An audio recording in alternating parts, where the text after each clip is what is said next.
Hello बच्चों, let's read the question.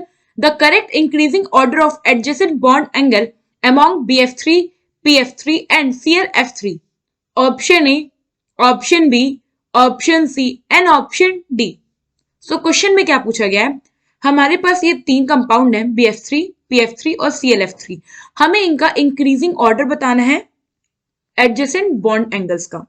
तो सबसे पहले तो हम देख लेते हैं, हम साइड में मेंशन डाउन कर लेते हैं हमारे पास क्या क्या एलिमेंट है कंपाउंड। तो हमारे पास कंपाउंड है BF3, PF3 एंड ClF3। यहां पे अगर आप देखो तो सराउंडिंग एटम सेम है और हमारा ये जो सेंट्रल एटम है ये डिफरेंट है। तो अब हम वन बाय वन स्टेप देखते हैं कि बॉन्ड एंगल हम कैसे फाइंड आउट करते हैं। तो जब भी हमें बॉन्ड एंगल फाइंड आउट करना होता है तो हम सबसे पहले देखते हैं कि वो जो हमारा सेंट्रल एटम है उसका उसके कंपाउंड में उसका हाइब्रिडाइजेशन क्या है। तो फर्स्ट होता है एज पर हाइब्रिडाइजेशन।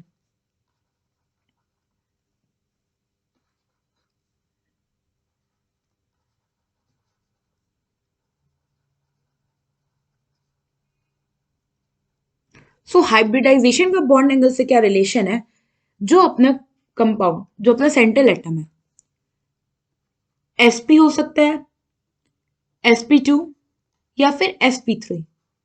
ये इन्हीं तीनों हाइब्रिडाइजेशन पे वैलिड है। तो जो हमारा sp वाला होगा इसका बॉन्ड एंगल ज्यादा होगा, उससे कम होगा sp2 और sp2 से कम होगा बॉन्ड एंगल sp3 का। सो यहां पे हम कर दे बॉन्ड एंगल।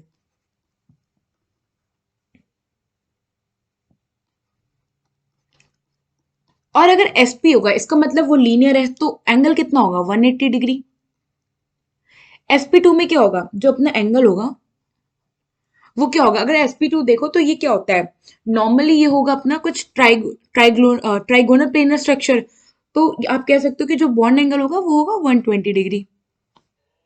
एंड जो हमारा sp3 होगा वो टेट्राहेड्रल होगा, यानी कि सेंट्रल एटम तीन बॉन्ड बना रहा है। तो यहाँ पे जो एंगल होता है एग्जैक्ट जो sp3 हाइब्रिडाइज होते हैं उनका एंगल होता है 109 डिग्री 28 मिनट। नाउ अब फर्स्ट स्टेप के बेसिस पे देखें तो जो हमारा BF3 है इसमें बोरॉन सेंट्रल एटम है और इसने कितना किया है बॉन्ड पेयर अपना। बॉन्डिंग यहाँ पे कितनी है, तीन बॉन्डिंग है। और बोरॉन पे इसके अलावा क्या कोई एटम होता है नहीं, तो इस पे क्या होगा तीन बॉन्ड पेयर। हाइब्रिडाइजेशन क्या होता है, अगर हमें हाइब्रिडाइजेशन पता करना है किसी कंपाउंड का तो हम क्या करेंगे, उसका स्टेरिक नंबर पता कर देंगे। और स्टेरिक नंबर क्या होता है, number of sigma bond plus lone pair. ना BF3 का तो हमें बॉन्ड एंगल पता चल गया, ये तीन बॉन्ड पेयर है और कोई लोन पेयर नहीं है, तो ये स्टेरिक नंबर हो गया इसका 3। और इसका बॉन्ड के और इसका हाइब्रिडाइजेशन हो गया sp2। इट मीन्स कि अगर आप इसका स्ट्रक्चर यहाँ पे देखोगे तो ये कुछ ऐसा होगा। बोरॉन हो गया हमारा सेंट्रल एटम, यहाँ पे एक फ्लोरीन हो गया, यहाँ पे एक फ्लोरीन हो गया, यहाँ पे एक फ्लोरीन हो गया। एंगल हो गया 120 डिग्री, ये भी 120 डिग्री है, ये भी 120 डिग्री है। और शेप की बात करो तो ये हो गया ट्राइगोनल प्लेनर। ना अब हम बात करेंगे PF3 में। PF3 में फोस्फोरस अपना सेंट्रल एटम होता है और अगर कितने वैलेंस इलेक्ट्रॉन है फोस्फोरस में तो वो होते हैं 5। 5 में से इसने क्या किया, तीन बॉन्ड बना लिया, तो इस पे क्या बचा, एक, ऐसे कहते हैं पहले, इस पे हुए तीन bond pair and plus one lone pair. तो ये कितना हो गया, इसका स्टेरिक नंबर हो गया 4। और 4 स्टेरिक नंबर किसका होता है, जिस कंपाउंड का हाइब्रिडाइजेशन होता है sp3। अब इसका हाइब्रिडाइजेशन हमें पता चल गया और तो इसका एंगल आप कहोगे कि 109 डिग्री 28 मिनट होगा, बट एग्जैक्टली ऐसा नहीं होगा, क्योंकि जो फोस्फोरस है इस पे अपना एक लोन पेयर होता है। तो इसका स्ट्रक्चर कुछ ऐसा बनेगा, ये हो गया अपना फोस्फोरस सेंट्रल एटम, इस पे एक हो गया लोन पेयर, एक हो गया फ्लोरीन और एक यहाँ फ्लोरीन। अब टेट्राहेड्रल होना चाहिए था, बट ये क्या करेगा, जो लोन पेयर है वो इन बॉन्ड पेयर को रिपेल करेगा, जिससे क्या क्या होगा, ये जो एंगल होता है ये अब अपना 109 डिग्री 28 मिनट से कम हो जाएगा। तो यहाँ पे जो एंगल होगा ये होगा सपोज ये एंगल x है, तो ये जो x होगा ये लेस देन 109 डिग्री 28 मिनट, जो कि एग्जैक्ट एंगल होता है अपना टेट्राहेड्रल शेप का। और शेप इस केस में हो जाएगा हमारा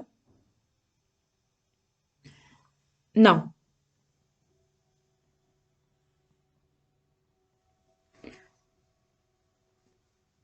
यहाँ पे आप देख सकते हो कि कुछ डिस्टॉर्टेड, नॉट एग्जैक्टली टेट्राहेड्रल है, इसके अलावा ये क्या है, डिस्टॉर्टेड शेप है अपना टेट्राहेड्रल से। अब हम बात करें ClF3 की, तो क्लोरीन हमारा सेंट्रल एटम है। क्लोरीन पे वैलेंस इलेक्ट्रॉन कितना होता है, 7। 7 में से इसने 3 बॉन्ड बना लिया, तो अब इस पे टोटल कितने लोन पेयर बचे, 2, यानी कि इस पे 3 है बॉन्ड पेयर और 2 है लोन पेयर। स्टेरिक नंबर हो गया 5 और हाइब्रिडाइजेशन हो गया हमारा sp3d। नो, हाइब्रिडाइजेशन हो गया हमारा sp3d। तो इसका जो शेप होगा वो कुछ ऐसा होता है। ये हो गया क्लोरीन, ये हो गया इस पे इसके 2 लोन पेयर, और ये फ्लोरीन कुछ ऐसे बॉन्ड करेगा फ्लोरीन के साथ।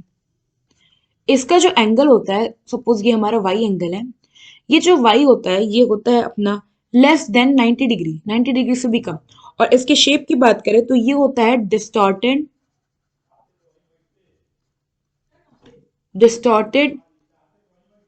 T shape.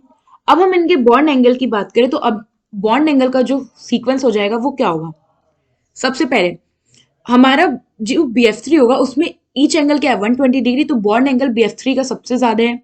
उससे कम हो जाएगा हमारा PF3 का, और सबसे कम हो जाएगा हमारा ClF3 का।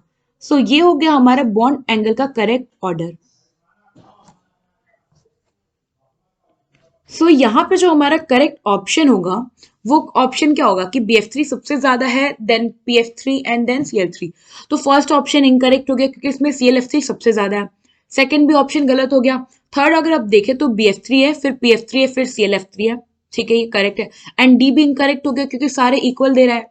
सो यहाँ पे हमारा ऑप्शन सी जो है वो करेक्ट ऑप्शन है। आई होप आपको एक क्वेश्चन समझ में आया होगा। Thank you.